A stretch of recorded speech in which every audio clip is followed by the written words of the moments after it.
How many people would you say that you came in contact with, the Palestinian there, the kids, the women also? You didn't talk about women. So did you come in contact with them also? What kind of injuries were they having?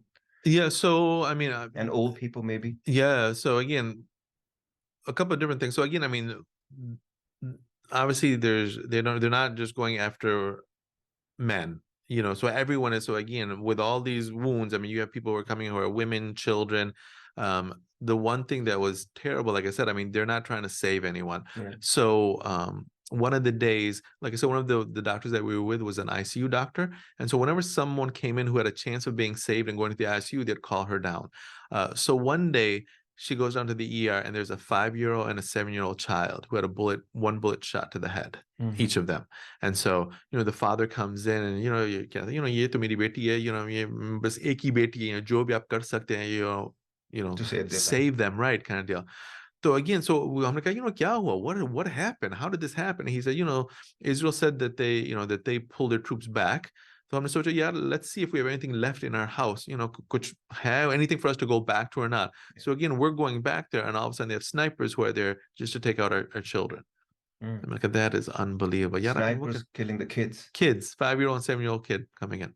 Snipers are with the special equipment where they can shoot you from at least 3 kilometers Right. of range also, Right, where they right. could clearly see that there's a kid. Of course. Yeah, and it wasn't like, that they were just randomly shooting everyone. These butcher, I mean, like I said, one single shot, to these children. I mean, unbelievable. Yeah, I mean, how can you even do these to children? I mean, they have nothing to do with whatever's going on here, right? I mean, so this is the zulm that's happening over there. I mean, it's unbelievable. Sometimes you see things where it kind of shakes you up emotionally also, with the emotional outburst of people.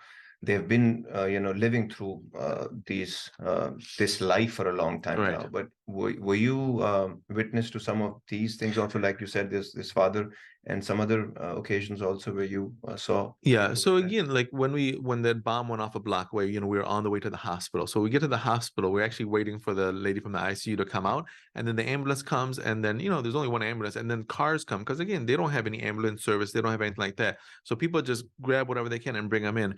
So they bring them in. So I'm like, let's go in and help them, because they need all the help that they can get.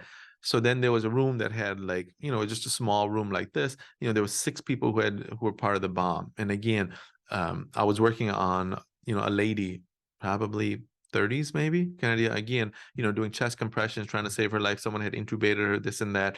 And again, all these people were shaheed. There's nothing that we could do for them. But again, at that point, family members were there. And I mean, obviously, this is someone's mother who just passed away, someone's sister, so of course, when you're in the emergency room and all this is going on, like, except a couple of days I was in the emergency room. So again, you see these things, and again, you feel for these people, because again, this is their life, unfortunately. Ye unki zindagi hai, like you said, this is what they've known for years and years, unfortunately.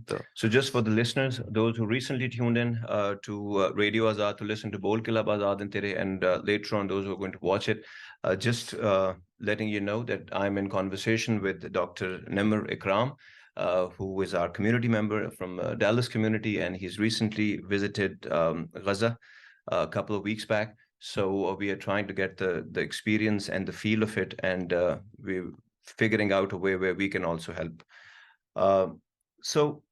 And you seem like this is very unfortunate of me that I met you for the first time, living in the same community for over a decade, both of us.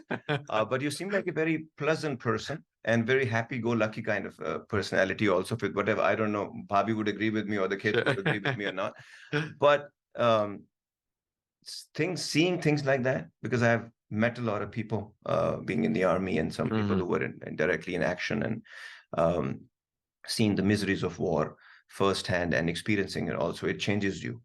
But you, after coming back from this experience, do you feel some sort of changes or something, some kind of flashbacks going on in your mind, what you saw, what you have seen? Were you able to interpret it right away there and then, or are you still working on it and thinking about it? Yes, I mean, I think that is one of the things. I mean, alhamdulillah, like, actually, like, we still have a group that talks from the group that I was there, and we're still trying to help out Med Global and everything of that sort. So then, one of the nurses that were there, like, do you guys, what was the word that she used? She said, do you guys have survivor guilt? The Dominica, that's quite an interesting, word. Dominica, I don't have survivor guilt because alhamdulillah, we knew going there that there was a chance that we weren't coming back. And again, from my standpoint, Allah knows what's best. Even in this, Allah knows, for us, it makes zero sense why this is going on, why all these people are getting killed, how 31 people have died there, kind of deal. Again, we can never question Allah's will and what he does or anything of that sort. So, I mean, that's my mindset always. Again, I always try to, whenever I'm tested in some way, I try to help. So again, when this opportunity came, try to help. So that's why I told her too. I said, I don't have survivor guilt, but I do feel for the people who are there, and I still want to do whatever I can. So even like right now, inshallah, during Ramadan, we're going to have a fundraiser here for Med Global because they're the people who took us, and they're the people who are doing a lot of good work there. So again, I said, I'm still trying to do whatever I can to help those people out. And inshallah, I do plan on going back again, inshallah, after a ceasefire. But again, I mean, even right now, I mean, there are different groups that are going. So as an orthopedic surgeon who's part of a practice, I can't just get up and go whenever I want. But alhamdulillah, now as a practice, I can go more because before, when I was by myself, I couldn't go at all. So talking about the Met Global and the fundraiser, we at Radio Azad here also on 27th March, we are going to raise funds for the so kind of 17, 18 organizations. Okay. I think only radio station maybe in US, those who came up with the SERI transmission and Iftar transmission at 3 to 4 p.m. But also we have dedicated. And we also tried to raise funds in that fund. It's a Radiothon, Radio Azad Radiothon fundraiser. So talking about the fundraiser, I'll come to that also. But before that, you said there are hundreds of trucks waiting outside Gaza to get in with basic necessities, food, water, medication, all that, unable to get in. So when we do this fundraiser, what is the way or the mean to get it to the people, those who are in dire need in Gaza? What would you suggest? Yeah, I mean, so that's what I'm saying is that if you know a group, because the only way right now they're allowing aid in is groups who are going in, who are taking either medical groups or some other group that can go in. So that would be the only way. So that's why I said doing the Med Global, I know for sure, again, they have groups that are going in. There's a Fajr Scientific, there's Rahma. So when I was there, Rahma was there.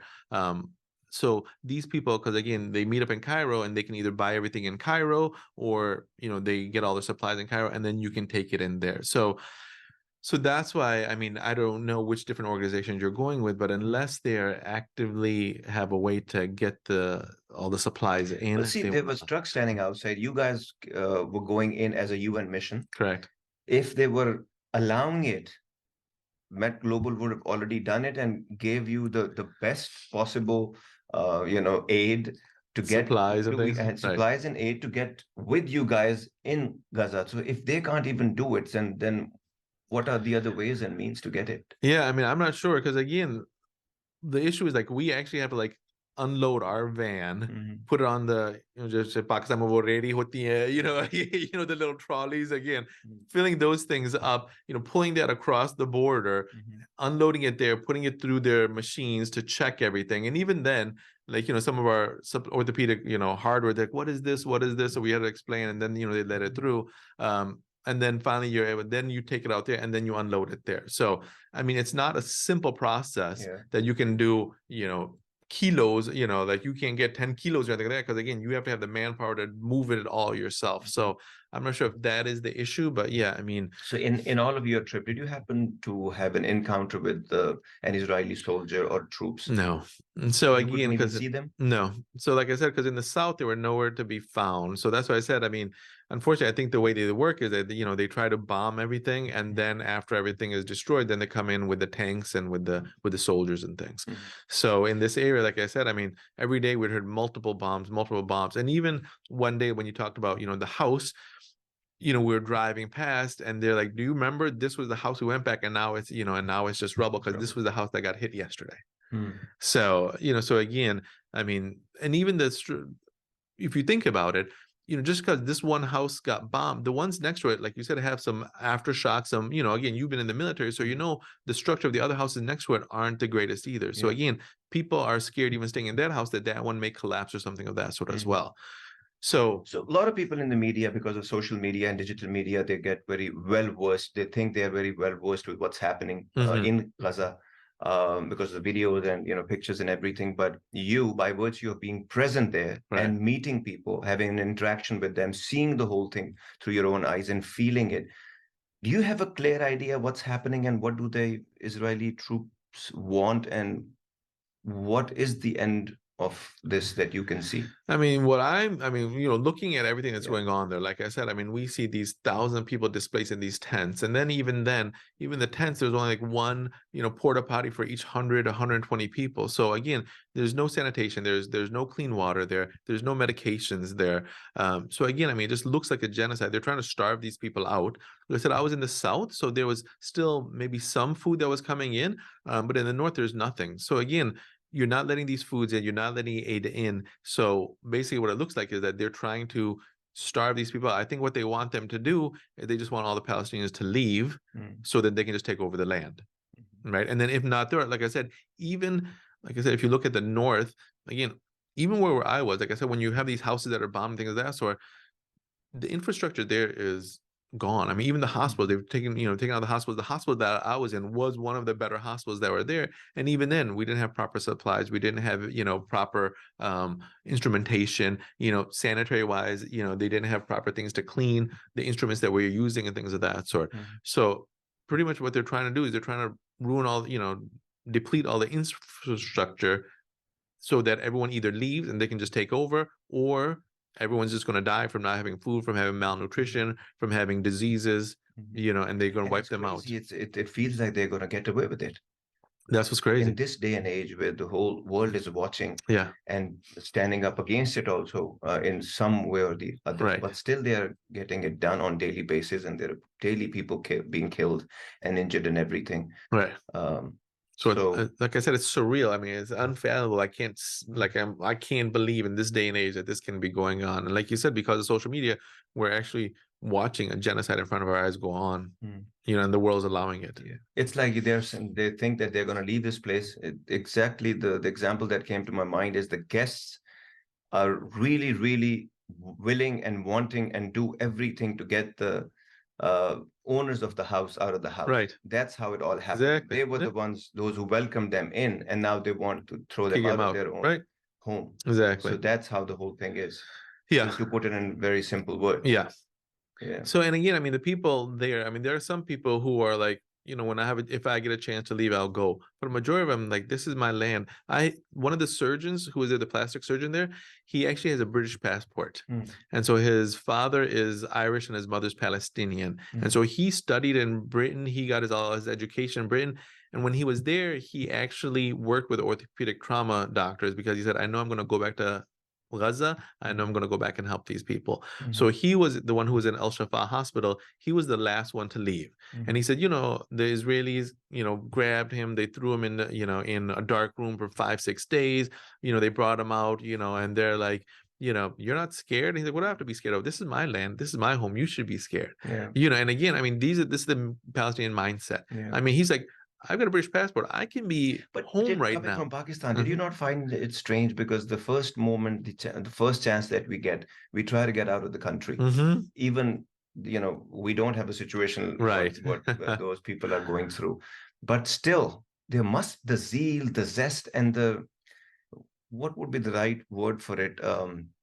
I think the resilience that these guys have. Yeah. And for decades, and still they want to live there. They don't want to get out of there. They don't want to give up their land.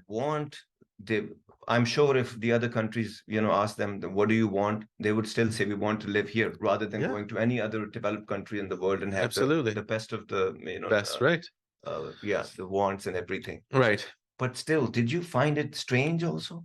Of course. I mean, like I said, I mean, I wasn't necessarily counting the days, but I was counting the days that, again, I'm going to be able to go home, peace of mind, again, be, in live a normal, regular life. Correct. Be able to do what you love doing. Right. But I mean, this is the iman that these people have, is that, again, they're like, this is a test from Allah. And again, we're just going to stay. This is our land. This is, the holy land. Again, this is the land that was given to us from Allah. And again, we're not going to give it up to them.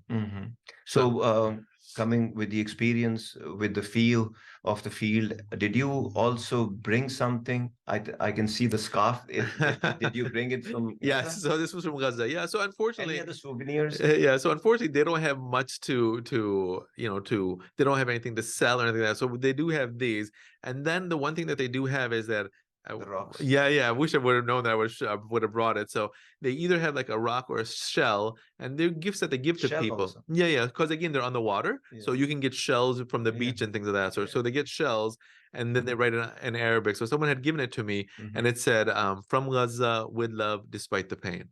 And so, so I didn't know, when I got it, I didn't know what it was. So I took it back and they're like, this is what it says. And I'm like, yeah, I mean, that touched And my that will heart. remind you, yeah, Yeah, with amazing. pain. Yeah, despite the pain. Yeah, again, that's what I said. I mean, these people, and again, I mean, they have their dignity, they have, again, it was funny. Like I had shown some pictures from someone else, and they're like, everyone is clean there. We're looking at these kids, everyone has a nice clean haircut, and they're, even though they don't have water. And I said, because they have their dignity. So it was interesting. There was like a lot of barbers or like people who are just cutting hair, because again, I mean, that's the one thing that you can do to look clean and proper and things of that sort. And that's what they did. And because there's the seawater there, I mean, they can go and take a bath there, even though it's cold water. But again, that's one way that they would keep clean and things. In times like these, there is a spirit decor that people feel for each other. They come together, they help each other the best that they can. A barber who is supposed to be the barber, that's what he is doing. A person who has any other form of art or craft that he has, he would try to help with that also. And you saw all of that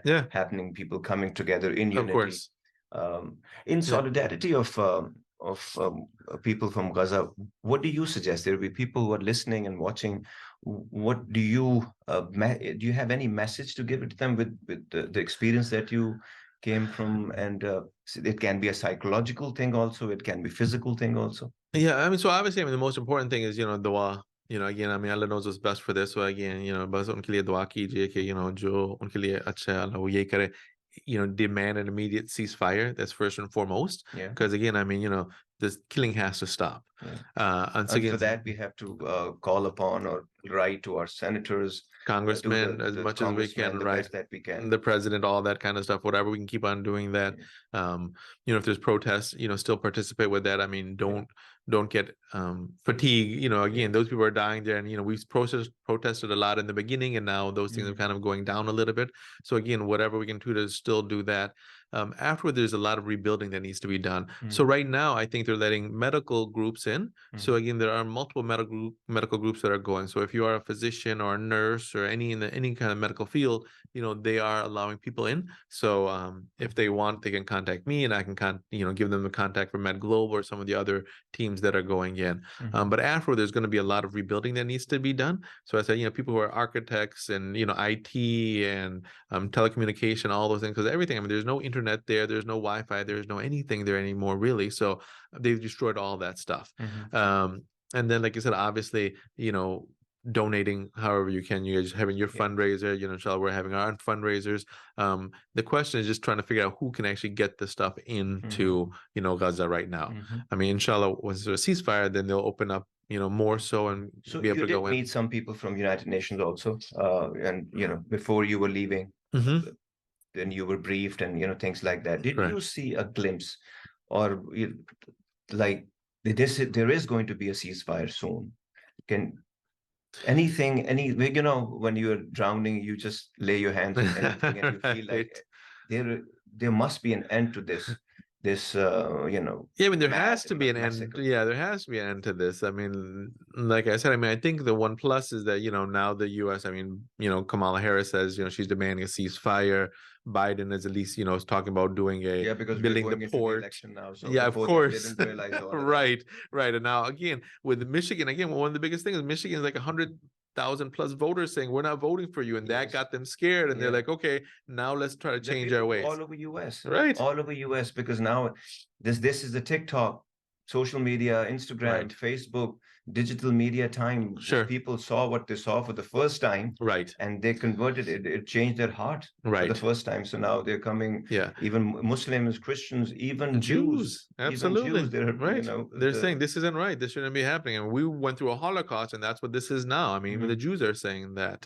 But I think the one thing that we're realizing is the younger generation for sure is totally against what's going on Yeah. here. And again, again, you talk to the younger people. I mean, like you said, Christians, Jews, Muslims, anything, they're totally against this. So I think this may be the one thing that, I mean, that Israel is realizing too, is that, again, that this is now or never.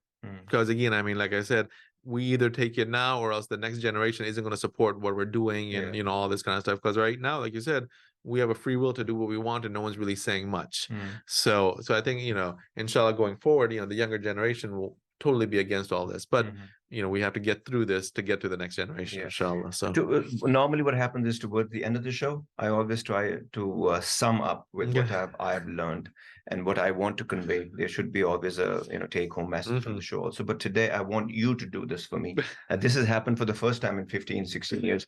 But I would want you to talk about the sense of gratitude with your own personal experience. Did you feel the percentage rising or your sense of gratitude with your life, with family, with all the blessings that you have here sitting in US and enjoying, all the blessings? Did you feel that your sense of, if you were grateful before, which you are from your smiles, and I could tell, but other than that also, did you feel some change in your sense of gratitude? Yeah, I mean, alhamdulillah, I mean, we've always been thankful for everything that we had. I mean, like I said, from day one, Allah has given us way more than we deserve. And so but seeing when people has of course nothing, exactly, what they're going through, yeah, and it's their daily thing, and they've been going through this for decades, right? Did it change something inside of you as far as the gratitude side is concerned? Yeah, of course. I mean, coming back and saying, like I say, even literally when we crossed back into Europe, there was like a sigh of relief, is like, we're back to security. We're safe. Allah is taking care of us. Allah allowed us to go there and come back safe and sound.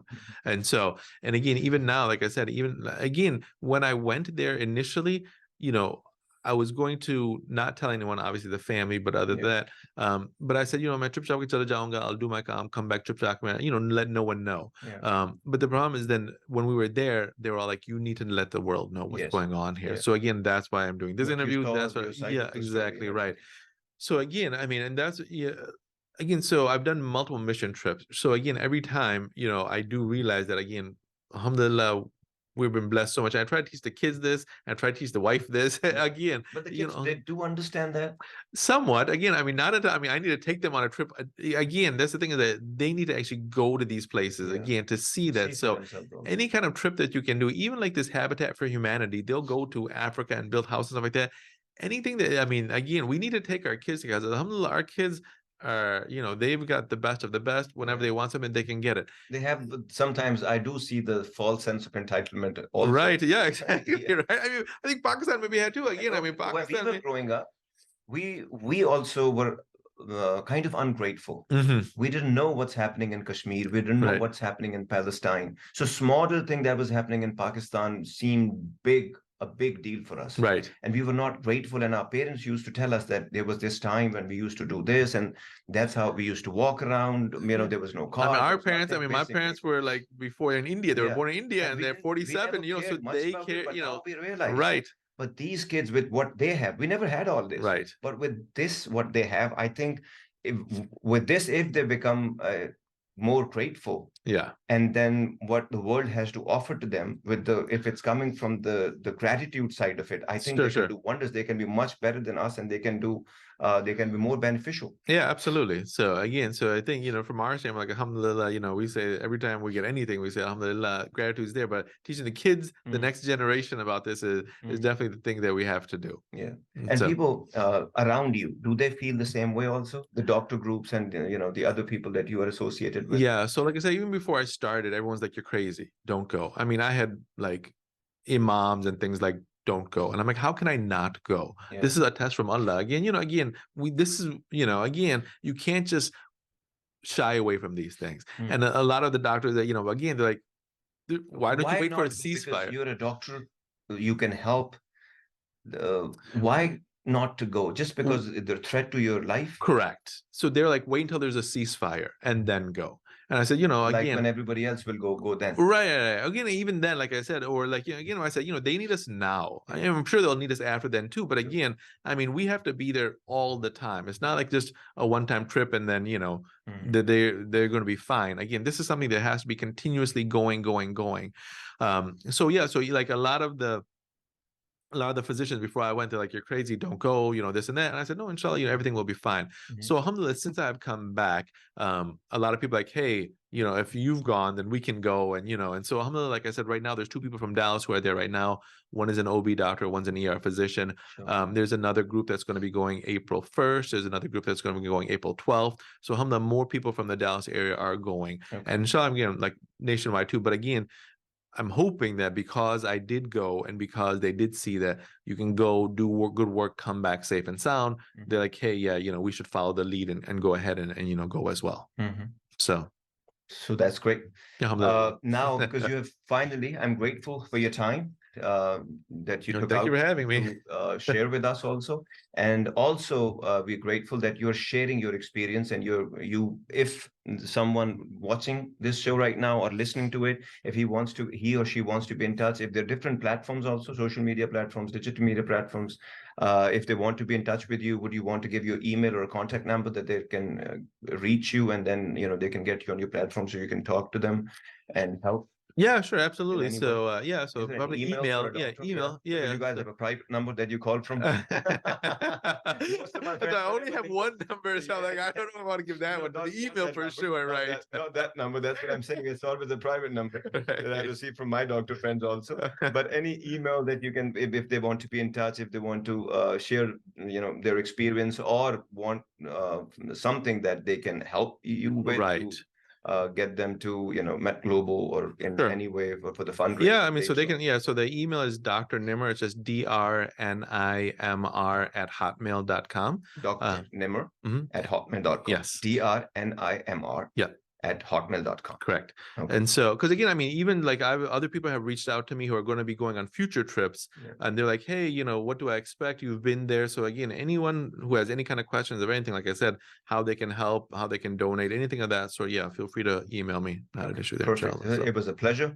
Thank you very much. And it is an honor also. And now we're not going to be strangers anymore. Inshallah. Because, they say the shortest distance between 2 people is a story. So now I know your story. I know the story of Gaza associated with you also. It was a pleasure. It's an honor, and so very grateful. Thank you very much. Thank you very much for having all your future endeavors. And we'll be in touch. Absolutely. Okay. Thank you so much, brother. Thank you.